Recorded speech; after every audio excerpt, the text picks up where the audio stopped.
Moving right along to the next mini painting, this green hillside.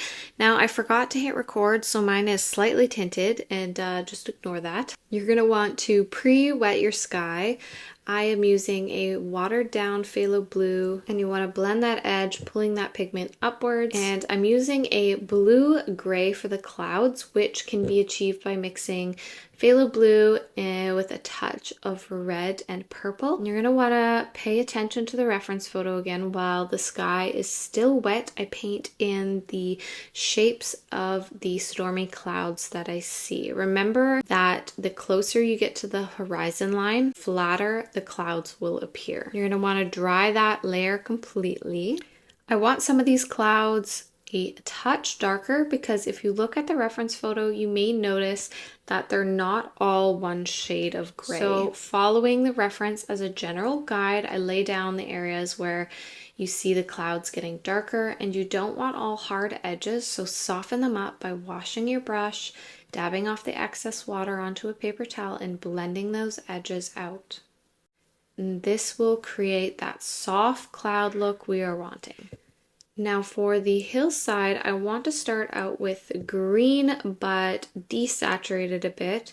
So I use this sap green I have, which is kind of a darker green, and I add some red into it. Now this will give a green and dull it down a bit. I paint that in for the two mountains on the left, leaving in some space for a bright yellow-orange highlight. I pull that into the bottom of the mountain to blend the two colors together. Now I want to add some darker shadow details to the hillside. So I take my sap green and I mix in a touch of yellow and some purple to darken it up a bit, and paint in the shapes that I see on that second hillside.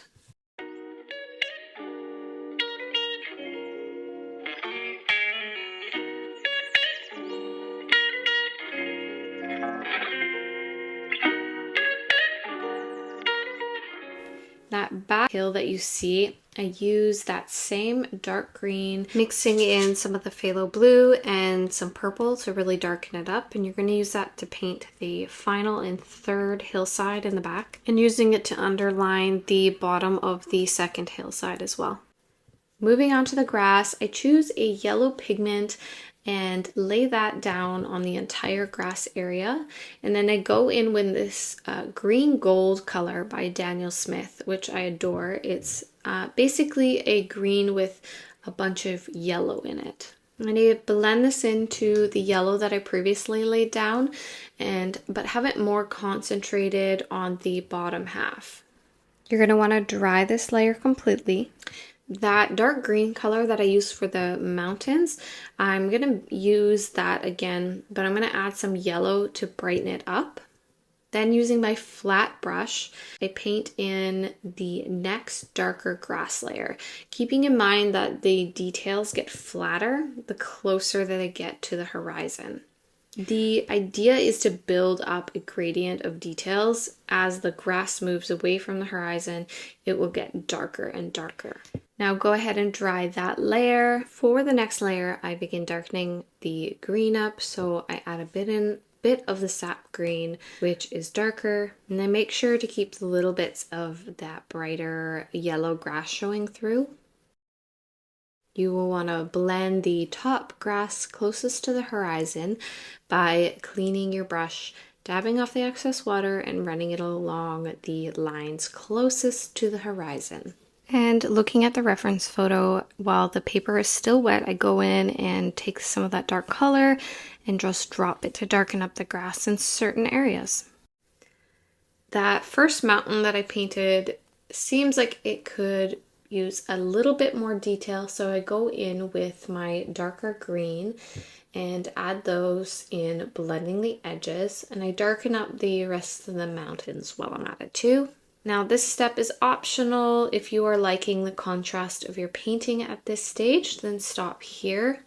I wanted to add the last grass details in, so I add to my dark green mixture some purple with a touch of black, Making sure that the grass layer is dry, I take my green, my dark green, and beginning adding in the darkest grass details. And I don't want all hard edges of the individual grass strands, so I blend out about half of the grass and I water down that dark green a bit and add it, working my way up towards the horizon. And that is it for this one. Next is the glowing mountains and stormy skies. The first color we are mixing is this golden yellow with a touch of red added. And when I am painting in the sky, I keep in mind that I don't want to paint the center where I want that glowing sun. I take my flat brush and I do a simple wash over the sky, avoiding the middle area like I said, and then I take a clean damp brush and I blend that center edge. And I pick up that same gold color and bring that right across the mountains. You want to dry that layer, and using the same golden color and paying attention to the reference photo, I start painting in the clouds, specifically those darker orange ones. I begin blocking in those clouds and blending the edges.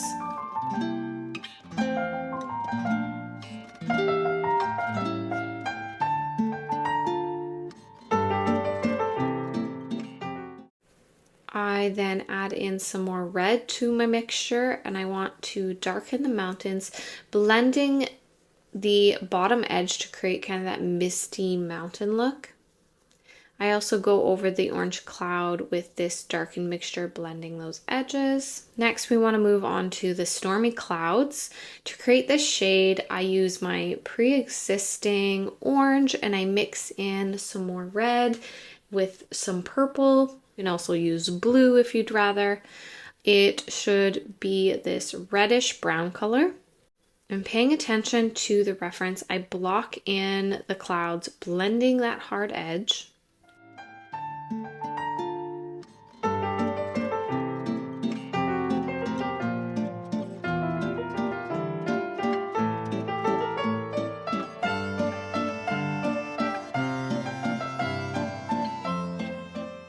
I go ahead and add even more purple to the mixture and add that to only the very top of the painting, blending that edge as well.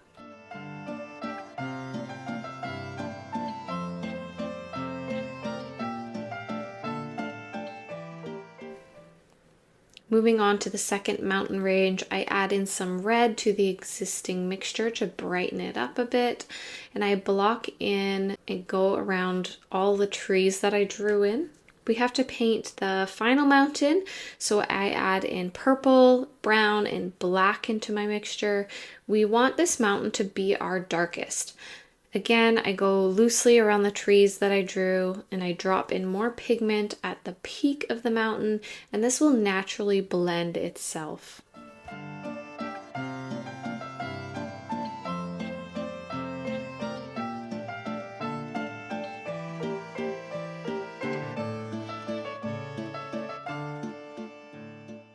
I add in a touch more purple to the same mixture and add the final layer to the darkest cloud.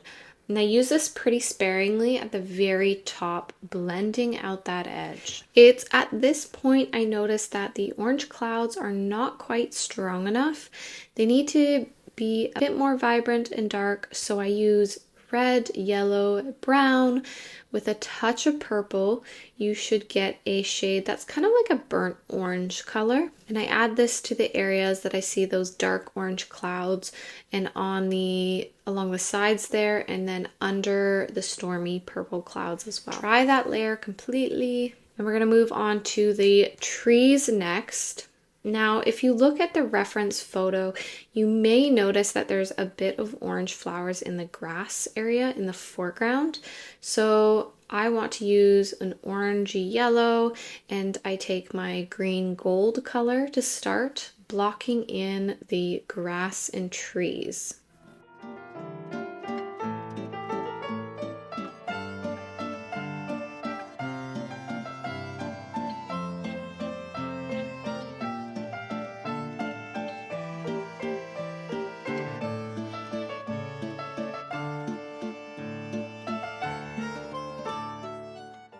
And I'll be using salt to add texture to this second half of this piece. While the grass is still wet, I go in with my sap green, which is just a darker shade of green. I add in this on the very bottom of the grass. Moving on to painting the trees, you may notice that the trees are the darkest point of this photo. So we want to darken up our green mixture by adding in some purple.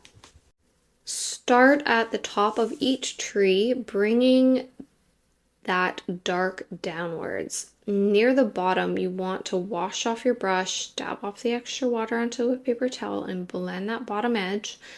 You can even have a bit more water on your brush than normal for this part. More water means the paint's going to flow more and create more texture and be a little more unpredictable. And then I add some salt, and you'll begin to really build up that texture as it dries. Continue painting in the tops, blending out the bottom of the trees and adding texture as you go. Do this for the entire tree line. I also add in some dark at the base of the trees just for some variation at the end while the painting is still wet. Remember to look at the reference photo where you observe those darkest areas, making sure to drop in a little more pigment to those areas. And I add a bit more green and orange to the grass. I've got lots of water as I do this on my brush, and I'm being really intentionally messy and adding more salt.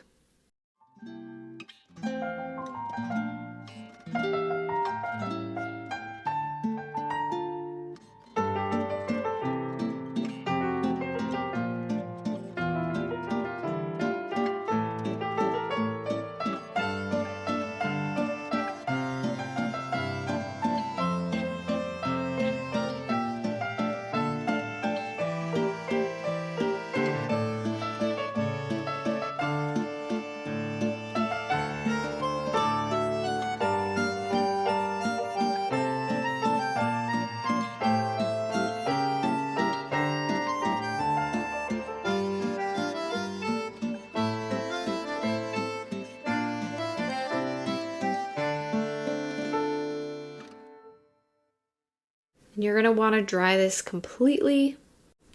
If you find that you've kind of lost your tree line a bit and could use a little more distinction from the grass and the tree line, I go in and add some dark tree line pigment to the base of those trees.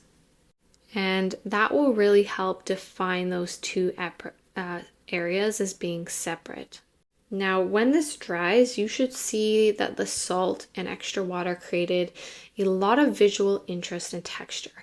And this really helps create that illusion of detail without me having to go painstakingly in and paint all of those details by hand. And a tip while peeling off the tape. Now, I really should have heated this tape up with a hairdryer before peeling because it did rip the paper, but it was just for practice, so I wasn't too worried about it. But I wanted to mention it because if you are finding your tape rips your paper, heat it up with a hairdryer for about 30 seconds. And this warms up that glue on the tape and makes it a lot easier to peel. And always pull the tape away from your painting. That way, if it does start to rip, you run the less of a chance of actually ripping the painting itself and only the outside edges. And if you try this painting and you feel up to it, go ahead and tag me on social media. I love seeing all of your creations.